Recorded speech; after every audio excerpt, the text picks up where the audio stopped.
Good morning mga kamamis, Wednesday bento, tara gawa tayo. Bale yung ilalagay kong mga ulam sa bento is naprito ko na. Dadagdagan ko na lang ng iba pa. Tsaka may nabili rin akong talong kagabi na nag-sale na. Naisip ko ilagay ito sa bento. Gagawa lang din pala ako dito ng pang side dish. Gagamit lang tayo dito ng pipino at tsaka chikwa. For the sauce or tare, gagamit lang tayo dito ng goma abra or sesame oil. Tapos combo plus sesame seeds.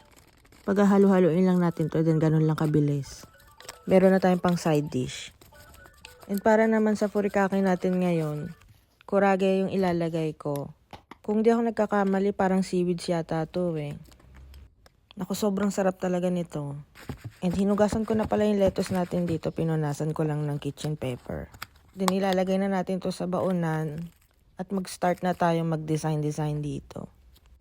Well, nagprito lang naman ako ng maliit na pork na parang tonkatsu and fish tempura. Lalagyan ko lang to ng ham para mayroon naman tayong pampakulay. Tsaka half-boiled egg. And then yung talong na nabili ko kagabi, pinainit ko lang to. And ang bango-bango niya mga kamamis. Sa amoy niya parang alam ko na nga kung paano nila niluto to eh.